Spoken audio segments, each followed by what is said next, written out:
तो मेरे प्यारे साथियों, आज के इस वीडियो में हम लोग ग्लोब, अक्षांश और देशांतर को समझने वाले हैं।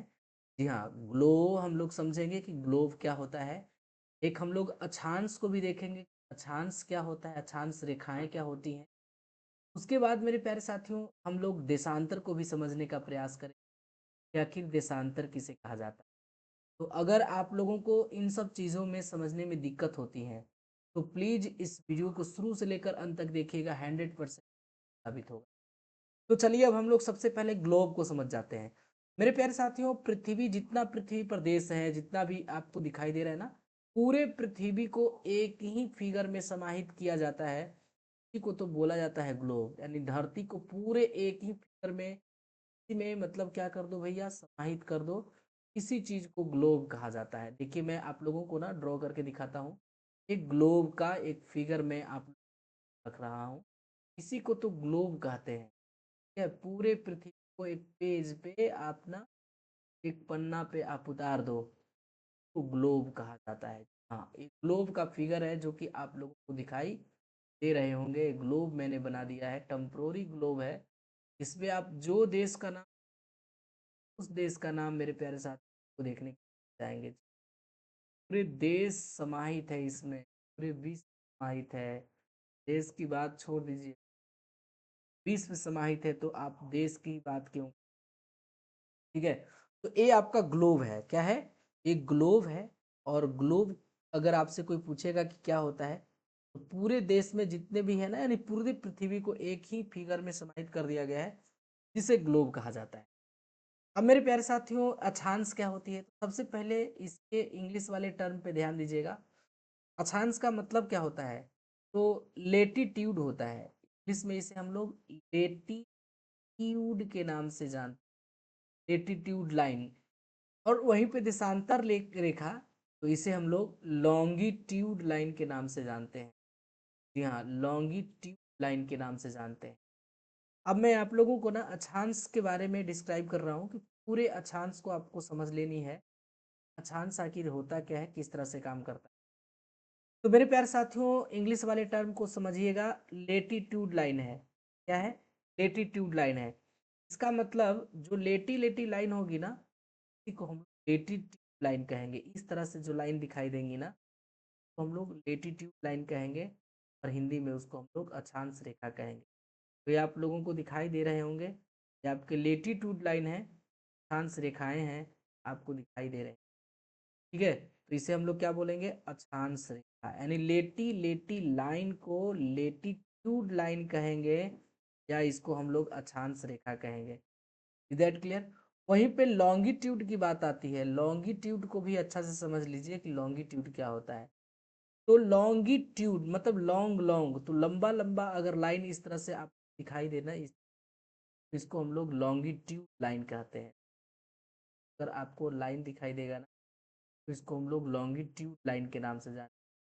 तो हम लोग लॉन्गिट्यूड लाइन के नाम से, इज दैट क्लियर?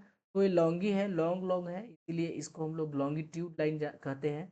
और मेरे प्यारे साथियों, इसको हिंदी में देशांतर रेखाएं कहा जाता है। जी हाँ, तो हिंदी में क्या कहा जाता है? देशांतर रेखाएं कहा जाता है। देशांतर रेखाएं कहा, ठीक है। और इसे हम लोग अक्षांश रेखाएं कहते हैं। इस वाले लाइन को हम लोग अक्षांश रेखाएं कहते हैं। तो इस तरह से अगर आपको कहीं भी फिगर दिखाई दे, तो अक्षांश और देशांतर पहचानने में आप लोग कंफ्यूज नहीं कीजिएगा। लोगों को अच्छी तरह से समझ में अब आ गया होगा। अब मेरे प्यारे साथियों, कुछ चीज़ ऐसे हैं जैसे गोलार्ध वगैरह क्या होता है, इन सब चीज़ों को समझना हमारे लिए बहुत ही इम्पोर्टेंट हो जाता है। देखिए गोलार्ध क्या होता है। गोला के आधा भाग को ही हम लोग गोलार्ध के नाम से, देखिए ना, ये आपका पृथ्वी है। पृथ्वी को ना दो बराबर भागों में बांटने वाली एक रेखा, यानी पृथ्वी के बीचों बीच एक लाइन गुजारी की गई है, जिसे हम लोग भूमध्य रेखा, यानी भूमि को मध्य से बांटने वाली जो रेखा होती है ना, इसे हम लोग भूमध्य रेखा कहते हैं। क्या? इसी का नाम है विषुवत रेखा। इसी को हम लोग क्या बोलते हैं? विषुवत रेखा के नाम से भी जानते हैं। देखिए पृथ्वी को दो बराबर भागों में बांटते हैं, भूमध्य रेखा या विषुवत रेखा।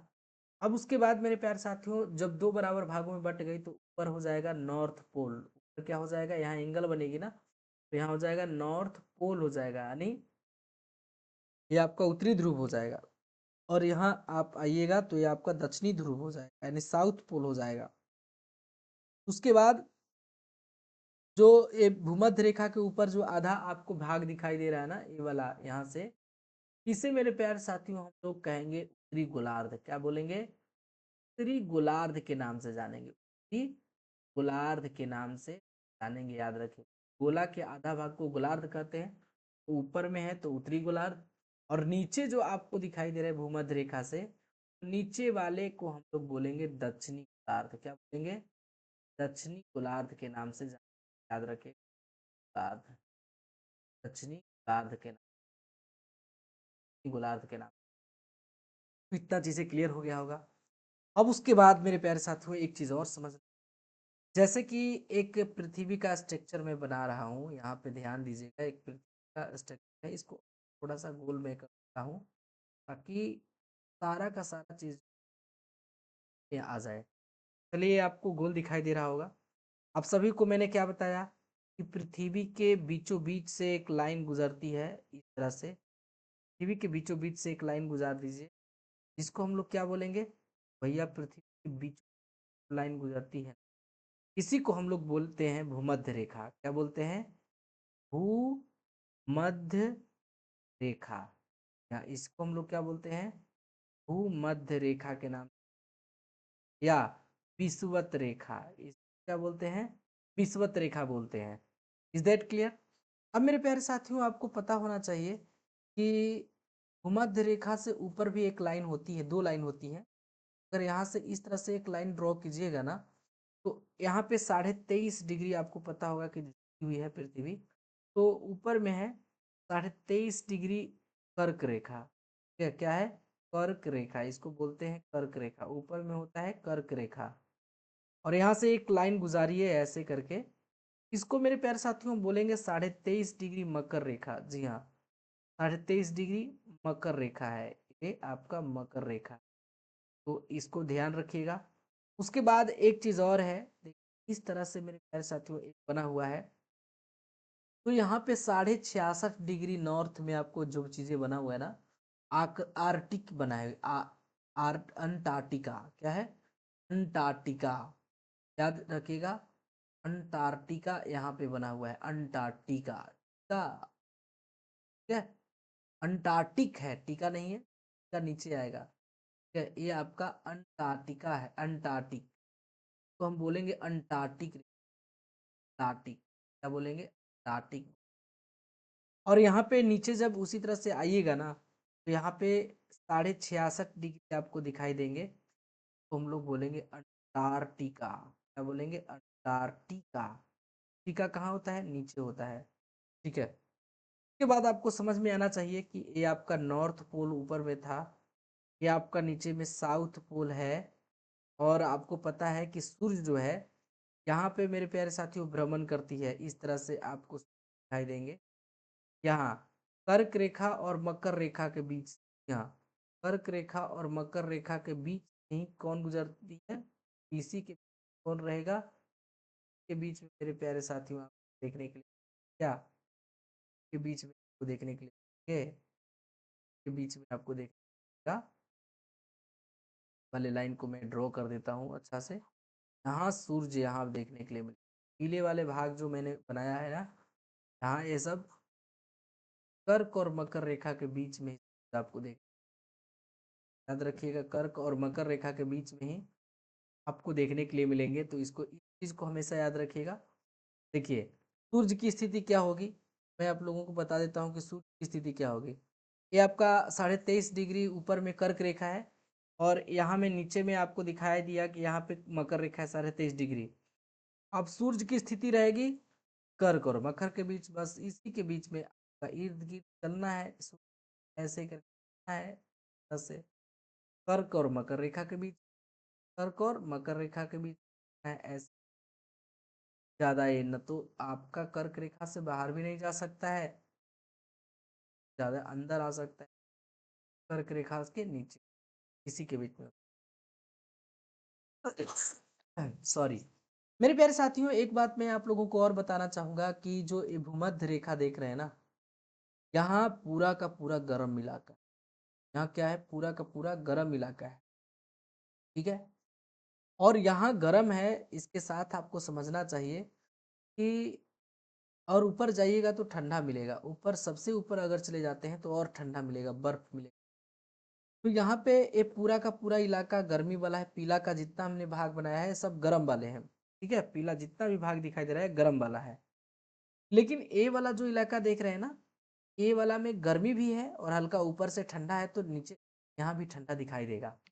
तो इसी को हम लोग बोलेंगे, देखिए गर्म और ठंडा को क्या बोलेंगे, गर्म को बोलेंगे उष्ण। ठीक है, और मेरे प्यारे से उस उष्ण कह सकते हैं एक तरह से। गर्म को क्या बोलेंगे, उष्ण बोलेंगे। आप लोगों को आप लोगों को ये चीज़ें बिल्कुल अच्छा से समझना चाहिए कि जो गर्म होगी वो चीज़ें उष्ण होगी। क्या होंगी, उष्ण होगी। लेकिन मेरे प्यारे साथियों, यहाँ तो शीत है, ऊपर तो ठंडा है, ऊपर पूरा ठंडा है, और यहाँ भी पूरा ठंडा है। यहाँ पे इस वाले इलाका में भी पूरा ठंडा है। ये वाला इलाका देख रहे होंगे, ये वाला इलाका भी मैं आप लोगों को अच्छा से बना देता हूँ कि ये वाला इलाका भी पूरा ठंडा है। बर्फ एक तरह से कहीं, दक्षिणी ध्रुव और उत्तरी ध्रुव पर बर्फ है। यहाँ भी मैंने आपको बता दिया कि यहाँ भी आपका पूरा ठंडा इलाका है, यहाँ भी पूरा ठंडा, और यहाँ पे पूरा गर्मी है। तो गर्मी का एहसास तो आपको यहाँ भी होगा, और यह ठंडा है तो यहाँ भी कुछ ठंडा का भी एहसास होगा। तो इस वाले ठंडा को, जहाँ गर्मी और ठंडा होगा, उसको हम लोग शीतोष्ण कहेंगे। क्या बोलेंगे, शीतोष्ण कहेंगे।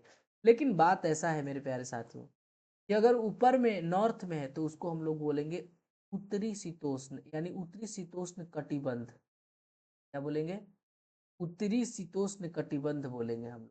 तो हम लोग उत्तरी शीतोष्ण कटिबंध के नाम से जाने, उत्तरी शीतोष्ण कटिबंध।